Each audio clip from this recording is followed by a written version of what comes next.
Alright guys, my name is Goblin, and today I'm going to be giving you my beginner's guide to classic World of Warcraft. This won't be some kind of speed leveling guide because I think many people in the community feel that leveling is a big part of a game that should be savoured. In this video I will go over all the essential information for each aspect of a game and mainly explain the massive differences between retail and classic World of Warcraft.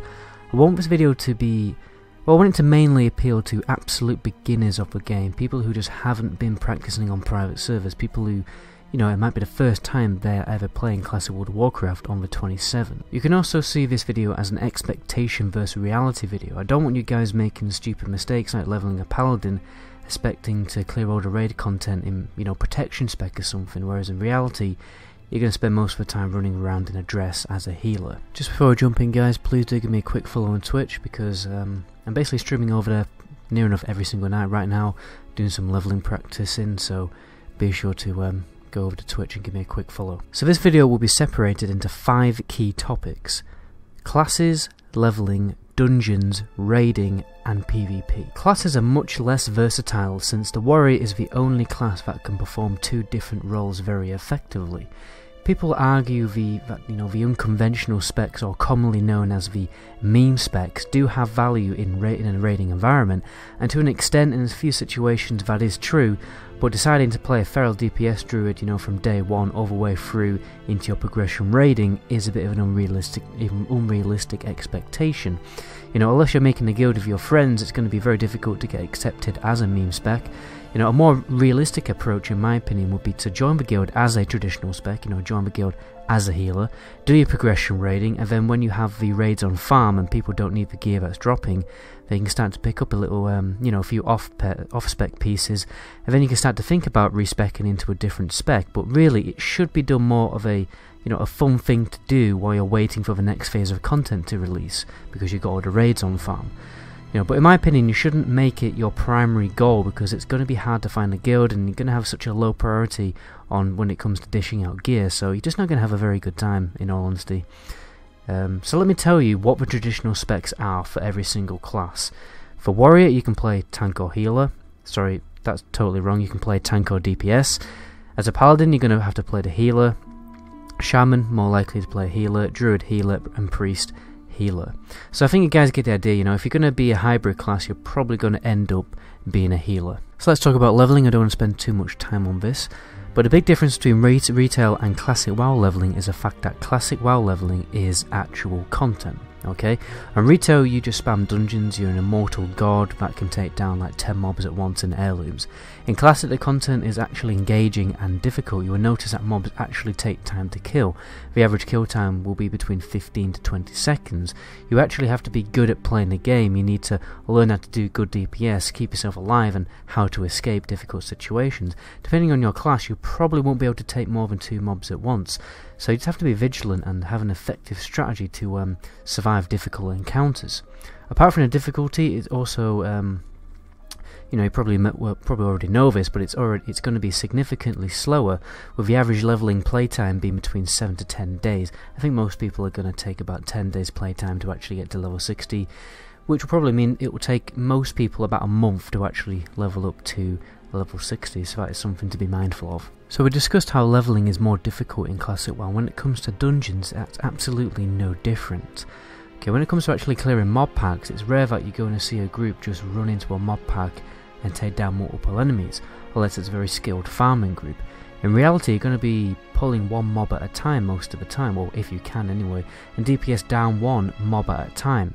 This is because it's difficult for warrior tank to actually accomplish AoE aggro, because he doesn't have many AoE cleave abilities and defensive stance. Other classes are better for AoE tanking but are less common and viable than the warrior tank.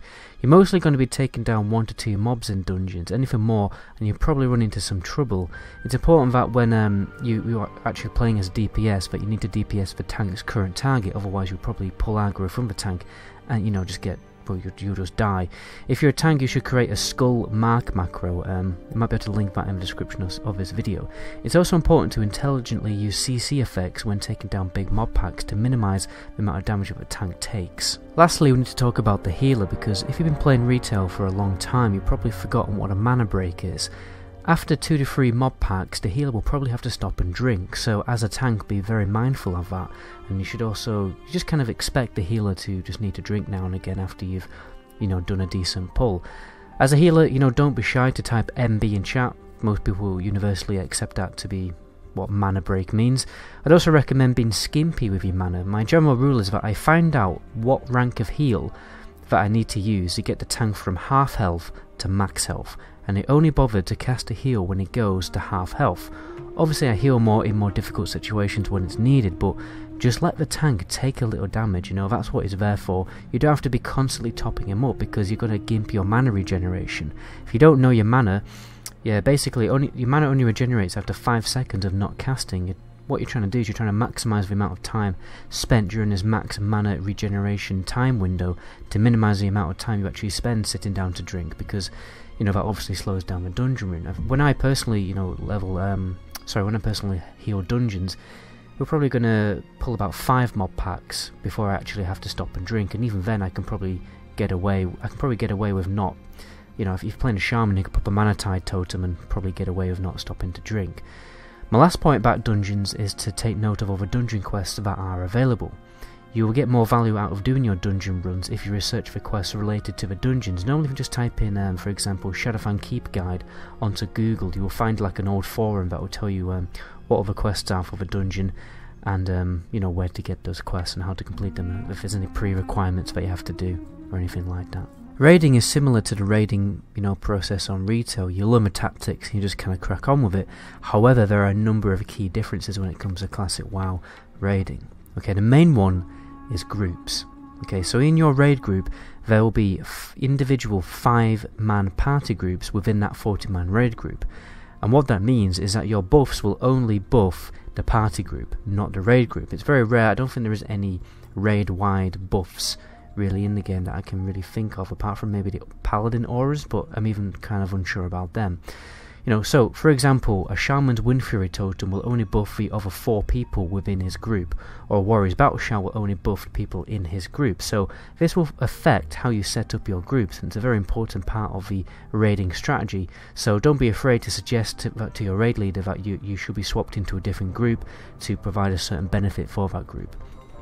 If you're a shaman and you want to swap to the tank group to prevent the warriors being feared with your tremor totem, then crack on, get involved and suggest that to your raid leader. The next big part of raiding is raid achievements. Before you can even step into Elixir, for example, you're going to have to go on a really big adventure on a long quest line before you will be given access to the raid. So it's important to crack on with them as soon as you hit to level 60, because you don't want to be missing a raid night because you're not attuned to your actual raid. The next big thing to consider is the raid requirements. In order for your guild to have a steady raid progression, you will need a number of consumables and enchants before you can actually get going. The most important of these most of the time is the protection potions, which absorb magical damage and are essential in order to survive certain boss mechanics. So basically, listen to your raid leader and do the work to obtain all of your consumables before a raid night. This will probably mean you will have to spend a little time during the week farming gold, so be mindful of that. The last thing I want to mention is world buffs. Your guild might decide to do a world buff run before they start the raid, which means you'll have to set up your hearthstone in a different location to your capital city. Again, just listen to your raid leader, because communication is absolutely key to raiding in classic WoW. And don't be afraid to ask. Everyone needs help.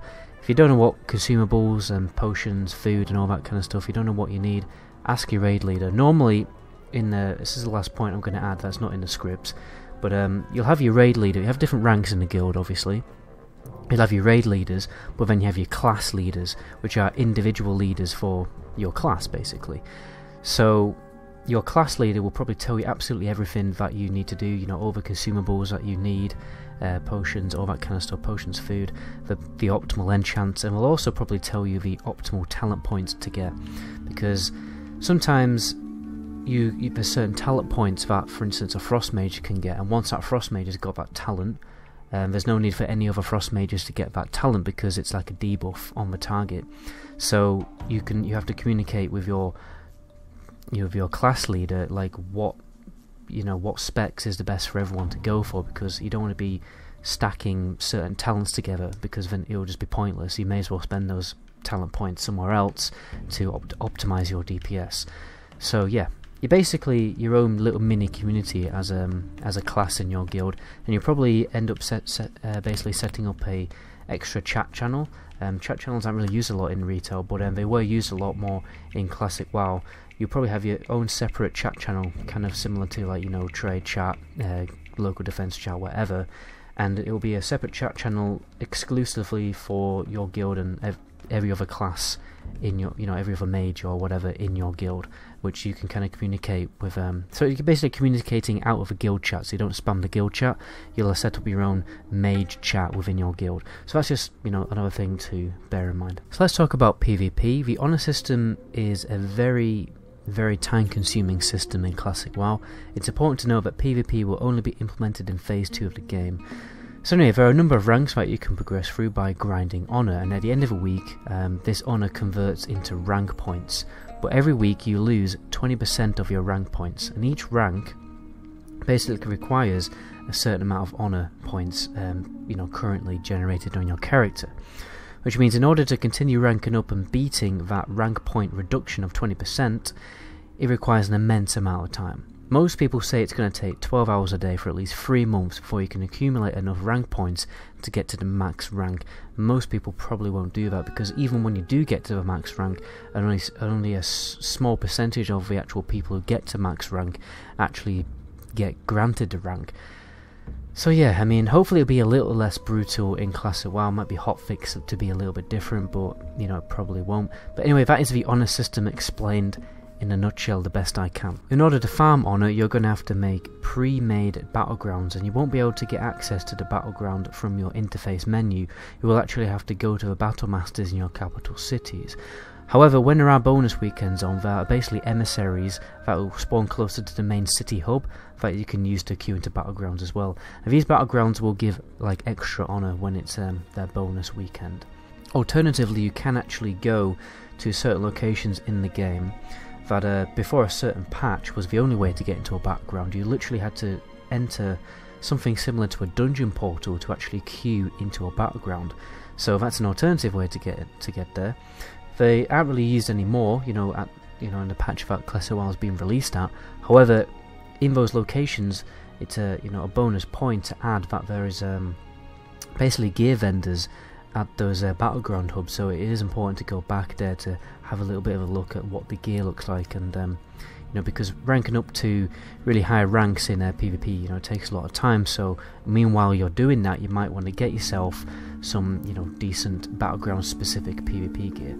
It is also important to note that, you know, it's gonna be difficult for you to really excel at PvP without raiding, in my opinion, because some of the gear that you get from raiding is really good, and it kind of excels PvP gear. And obviously, to get really good PvP gear, you need to play 12 hours a day, so that isn't a viable option for everyone. So I would personally recommend, basically, if you're going to play Classic WoW, I would recommend that you at least do a little bit of raiding, because it is going to be difficult for you to do exclusively PvP, because everyone's just going to outgear you, because people are going to be running around in raid gear and you're running around in, like, dungeon best in slot gear.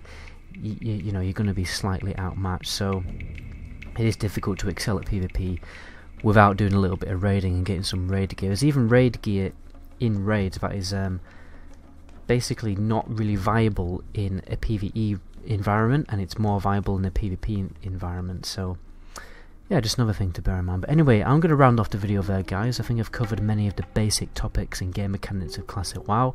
I only intended for this video to be a short and sweet kind of video, and mostly appeal to absolute beginners of the game. But anyway, my name is Metagoblin, and until my next video, ciao.